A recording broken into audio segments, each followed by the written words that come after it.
Good morning friends, मैं रश्मि आपका स्वागत करती हूँ अपने चैनल लेट्स लर्न मैथ्स में। तो चलिए आज हम कुछ बीओ के क्वेश्चंस कर लेते हैं। तो अपने पहले क्वेश्चन पर चलते हैं। यदि किसी संख्या के 1/3 का 1/4 13 हो तब वह संख्या क्या होगी। तो ये क्वेश्चन जो है हम दो तरीके से कर सकते हैं। एक तो यदि आप x मान के कर सकते हैं, आपको थोड़ा बहुत अलजेब्रा आता है तो x मान के कर सकते हैं, या फिर आप ऑप्शन से भी ये क्वेश्चन कर सकते हैं। जैसे ऑप्शन से पहले हम करके देखेंगे। तो सबसे पहले पहला ऑप्शन उठा लीजिए 126। तो इसमें क्या कहा हुआ है कि इस संख्या के 1/3 का 1/4 जो है क्या होना चाहिए, वो 13 होना चाहिए। तो इस संख्या के 1/3 का 1/4 क्या आना चाहिए, 13 आना चाहिए। तो 3 4 जा 12 और 3 2 जा 6। अब ये 2 से कट जाएगा, ये 21/2 आया, ये 13 के इक्वल नहीं आया। तो इसका मतलब ये हमारा आंसर नहीं हो सकता। तो ये ऑप्शन कट हो गया। इसी तरह अलग अलग ऑप्शन आप उठाते रहिए और क्वेश्चन सॉल्व करते रहिए। जो भी आपकी कंडीशन को फुलफ़िल कर देगा वही आंसर होगा। एक दूसरा तरीका क्या है, दूसरा तरीका है कि आप जो वो संख्या जो है वो x मान लीजिए। क्या मान ली हमने संख्या, x मान ली। तो x का 1/3 का 1/4 किसके बराबर आना चाहिए, 13 के बराबर आना चाहिए। तो x इक्वल टू क्या आ जाएगा, 13 × 3 × 4। जब हम इसकी मल्टीप्लाई करेंगे तो ये 156 के इक्वल होगा। तो हमारा आंसर 156 हो जाएगा। तो एक क्वेश्चन को करने के हमारे कई तरीके से हम एक क्वेश्चन कर सकते हैं। तो चलिए आगे चलते हैं। ये सेकंड क्वेश्चन पर, किसी वृत्त की परिधि और त्रिज्या का अंतर क्या है, 74 सेंटीमीटर है, तब वृत्त का व्यास क्या होगा। वृत्त आप जानते हैं, वृत्त क्या होता है, ऐसे ये गोलाकार आकृति या सर्कल जो है वृत्त होता है। इसकी परिधि, परिधि क्या होती है कि जो इसकी बाहर की बाउंड्री की लेंथ होती है वो परिधि होती है। सरकमफ्रेंस बोलते हैं इसको हिंदी इंग्लिश में। तो इसकी परिधि और त्रिज्या का अंतर दिया हुआ है 74 सेंटीमीटर। तो परिधि ये हो गई और त्रिज्या होती है केंद्र से परिधि तक की दूरी, ये त्रिज्या दी हुई है, इसको r से डिनोट करते हैं। तब वृत्त का व्यास पूछा हुआ है। वृत्त का व्यास आप जानते हैं, ये जो सेंटर से लाइन पास होती है ये वृत्त का व्यास होता है। या व्यास जो है वो त्रिज्या का दुगुना भी होता है, 2 गुना होता है व्यास त्रिज्या का। तो चलिए अपना क्वेश्चन करते हैं हम। किसी वृत्त की परिधि और त्रिज्या का अंतर 74 दिया हुआ है। तो वृत्त की परिधि जो होती है वो 2πr होती है, माइनस, क्योंकि अंतर दिया हुआ है इसलिए हमने माइनस लगाया है, और त्रिज्या का अंतर है तो ये किसके इक्वल हो गया, 74 के इक्वल हो गया। अब आप जानते हैं पाई की क्या वैल्यू होती है। पाई की वैल्यू होती है 22/7। ये सब आपको याद रखना है कि पाई की वैल्यू क्या होती है, फॉर्मूला क्या होता है सरकमफ्रेंस का, ये भी याद करने की चीज़ें हैं। तो हम इस इक्वेशन को सॉल्व करेंगे। अब इसमें r अननोन है, वो r निकालने की कोशिश करेंगे। तो कैसे करेंगे, 2 मल्टीप्लाई पाई की वैल्यू रखेंगे 22/7, ये r minus r equal to 74। तो यहाँ से r जो है कॉमन ले लिया हमने। यहाँ क्या बचा, 22 में 2 की मल्टीप्लाई की, 44/7 माइनस 1 इक्वल टू 74। तो r क्या आ गया, r इंटू 44 माइनस, ये एलसीएम आ जाता है यहाँ से 7, और ये 7 यहाँ आ जाएगा इक्वल टू 74।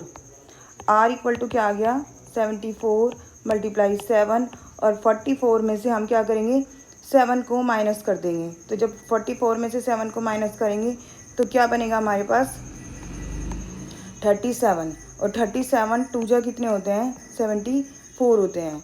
r की वैल्यू कितनी हो गई, 7 × 2 14 हो गई। तो d की वैल्यू क्या आ गई, d मैंने बताया था d जो है 2r के इक्वल होता है। तो d की वैल्यू कितनी आ गई, 2 × 14। तो 2 × 14 का मतलब 28। तो आपका जो डायामीटर है वो कितना आ गया, 28 सेंटीमीटर। एक बार और क्वेश्चन को देख लेते हैं क्या कहना चाह रहा है इसमें। एक वृत्त की परिधि दी हुई है। परिधि मतलब मैंने बताया है कि सरकमफ्रेंस, सरकमफ्रेंस का ये फॉर्मूला होता है 2πr, और त्रिज्या क्या दी हुई है r, दोनों का अंतर कितना दिया हुआ है 74। तो इससे हमने जो है क्या बना लिया, अपनी एक इक्वेशन बना ली। अब इक्वेशन को सॉल्व करने का तरीका देखते हैं। हम सबसे पहले पाई की वैल्यू रखेंगे। पाई की वैल्यू 22/7 होती है, जो हमें याद होनी चाहिए। अब यहाँ से r कॉमन आ जाता है। r यहाँ से जब कॉमन आ गया तो 22 इंटू 2 44/7 बचा और यहाँ पर -1 इक्वल टू 74 चला हुआ है। फिर इसके बाद यहाँ से हमने एलसीएम ले लिया और इस तरह से सोल्व करके इसको हम क्या ले आए, आर की वैल्यू 14 ले आए। अब हमसे पूछा हुआ था, क्या पूछा हुआ था, वृत्त का व्यास पूछा हुआ था, तो डी की वैल्यू हमने क्या निकाली, 28। चलिए आगे चलते हैं। एक बल्लेबाज 17वीं पारी में 85 रन बनाता है, जिससे उसका औसत 3 रन बढ़ जाता है, नई औसत रन संख्या होगी। तो सबसे पहले औसत को समझ लेते हैं। औसत होता क्या है, औसत मतलब एवरेज। एवरेज क्या होता है कि जैसे इसी क्वेश्चन से समझने की कोशिश करते हैं। उसने जो है बल्लेबाज ने पहले 16 पारी खेली होंगी, उसके बाद 17वीं पारी खेली होंगी, तो 16 पारी में उसने कुछ रन बनाए होंगे। जैसे किसी पारी में उसने 80 रन बनाए, किसी पारी में 60 रन बनाए, किसी पारी में 70 रन बनाए। तो मान लो वो 60, 80 इन सबको प्लस कर लेंगे 16 तक, जितने भी उसने रन बनाए अपॉन, और टोटल नंबर ऑफ पारी उसने जितनी खेली, मान लो उसने 16 पारी खेली, तो वो अपॉन में आ जाता है। तो एवरेज का फॉर्मूला क्या बना हमारे पास, sum upon number of terms. ये हमारा जो है एवरेज का फॉर्मूला बना। एवरेज कैसे निकालते हैं कि सबको सम कर लिया ऊपर और नीचे क्या लिख लिया, जितनी भी नंबर ऑफ टर्म्स हैं। तो इसी फॉर्मूले से हम एक दूसरा फॉर्मूला भी बना सकते हैं। यदि हमें एवरेज निकालना है तो सम करेंगे ना, उसको डिवाइड कर देंगे नंबर ऑफ टर्म्स से, और यदि हमें सम निकालना है तो हम क्या करेंगे, तो हम average multiply number of terms कर देंगे। तो यदि हम ये मान लेते हैं कि 16वीं पारी का औसत जो है वो x है, मतलब एवरेज कितना मान लिया हमने, x मान लिया, तो सम कितना आ जाएगा 16वीं पारी का, सम कितना आ जाएगा 16वीं पारी का। यदि हमने एवरेज x ले लिया तो नंबर ऑफ टर्म्स कितनी है, 16 पारी खेली उसने, तो कुल मिलाकर इतने जो है रन 16 पारी तक बल्लेबाज बना चुका था। 16x जो है, 16x रन 16वीं पारी तक बल्लेबाज बना चुका था। ये क्या है, 16वीं पारी तक बल्लेबाज जो है रन बना चुका था, ये इसका सम आ गया। अब ये क्या कहता है कि 17वीं पारी में 85 रन बनाता है, तो ये तो सम हो गया 16 पारी तक 16x, और 17वीं पारी में उसने क्या किया, 85 रन और बना दी, तो ये सम किसका हो गया, ये 17वीं पारी तक सम हो गया इसका, जिससे उसका औसत 3 रन बढ़ जाता है। औसत कैसे निकालेंगे, औसत पहले कितना था, पहले औसत x था, तो नया औसत कितना हो गया, नया औसत हो गया 17x + 3, क्योंकि 3 और बढ़ गया, और ये कितनी टर्म्स का सम है, ये 17 का है। देखिए एक बार और समझने का प्रयास करते हैं। एक बल्लेबाज ने पहले 16 पारी खेली, उसका कोई इन्होंने हिसाब किताब नहीं दिया उसने कितने रन बनाए, क्या किया, बस ये बताया कि 17वीं पारी में 85 रन वो बनाता है, जिससे उसका जो औसत रन है वो 3 रन बढ़ जाता है, औसत जो है वो 3 रन बढ़ जाता है। तो सबसे पहला औसत हमने क्या मान लिया 16 पारी का, वो मान लिया हमने x, और नया औसत क्या आ गया x + 3। ये कितनी पारी का औसत आया, x + 3, ये 17 पारी का औसत आया। यदि हम इसमें 17 की मल्टीप्लाई कर देंगे तो ये 17 पारी का सम आ जाएगा। इसी सम को हम दूसरी तरीके से भी निकाल सकते हैं। पहले 16 पारी का हमने सम निकाल लिया, 16 पारी का सम यह हो गया, क्योंकि 16 पारी का एवरेज x था और नंबर ऑफ टर्म्स कितनी है, 16 हैं। इस वाले फॉर्मूले से हमने ये निकाला है, प्लस, और 17वीं पारी के रन कितने जुड़े, +85, तो ये भी 17 पारी तक का क्या हो गया, सम आ गया। इन दोनों को इक्वल रख लिया। अब आगे कैसे करेंगे, इस इक्वेशन को सोल्व करते हैं। 16x + 85 = 17x + 51। ये क्या किया हमने, 17 की मल्टीप्लाई x में भी और 17 की मल्टीप्लाई 3 में भी की। इसके बाद ये इक्वेशन कैसे सोल्व करते हैं, x वाली टर्म्स हम सारी एक जगह ले आते हैं। ये 17x है, इसके पास हमने 16x को रख लिया। जब ये दूसरी तरफ जाएगा तो ये माइनस का होकर जाएगा। अब 85 - 51, ये 51 हमने दूसरी साइड रख लिया।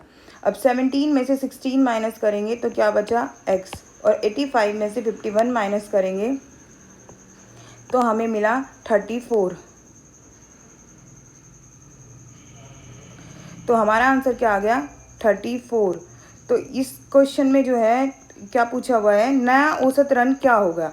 तो नया औसत रन क्या होगा, x की वैल्यू 34 है, हमें पता है कि नया औसत रन कितना है x + 3, x + 3, 34 + 3 मतलब 37। तो अपना आंसर देख लेते हैं, बी ऑप्शन सही हो जाएगा। आगे चलते हैं। एक श्रेणी निम्नवत है। श्रेणी क्या होती है, श्रेणी होती है कि जिसकी टर्म्स में जो है कुछ समानताएं होती है।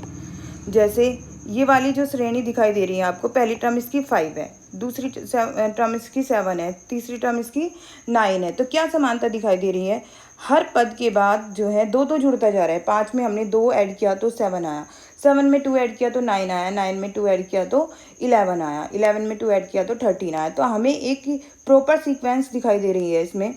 तो इस तरह की श्रेणी को जो है हम एपी बोलते हैं, एपी सीरीज है ये आपका 10th क्लास का टॉपिक है। तो आप देखेंगे कि इसमें हमसे पूछा गया है कि इसका 100वां पद क्या होगा। तो 100वां पद मतलब इसमें 100वें नंबर पर क्या आएगा। तो इसे करने का क्या तरीका होता है, तो यदि हमें इस तरह की एपी सीरीज़ दी हो, ये क्या है एपी सीरीज़ है, यदि हमें एपी सीरीज़ दी है तो इसकी nth टर्म निकालने का क्या तरीका होता है, an = a + n-1 × d, ये nth टर्म निकालने का फॉर्मूला होता है। तो a क्या होता है इसमें, a होता है जो भी पहला नंबर होता है, जो भी पहली टर्म होती है। तो पहली टर्म कितनी है 5 प्लस n क्या है 100 -1, d कितना है, जो भी इनका डिफरेंस होता है, d क्या होता है कॉमन डिफरेंस। तो इनमें देखिए क्या डिफरेंस है, इसमें 2 का डिफरेंस है तो यहाँ 2 आ जाएगा। 5 + 99 × 2, 5 + 99 × 2 क्या बना 198। और इसमें जब हम 5 ऐड करेंगे तो 203। इसका मतलब इस सीरीज़ के 100वें नंबर पर क्या होगा 203 होगा। आगे चलते हैं। ये जो हमने फॉर्मूला लगाया, ये फॉर्मूला आपको याद करना है, ये आपको लर्न करना है। और ये जो है इसी तरह की सीरीज़ में लगेगा। हमें पहले सीरीज़ की पहचान करनी है कि हमारी सीरीज़ कई तरह की होती है, जैसे जीपी भी होती है, एपी भी होते हैं। जीपी में क्या होता है रेशियो इक्वल होता है, और एपी में क्या होता है, एपी में डिफरेंस इक्वल होता है। चलिए आगे चलते हैं। आगे क्या कहता है कि 2, 4, 6 तथा 8 सेंटीमीटर व्यास वाले वृत्तों का औसत क्षेत्रफल होगा।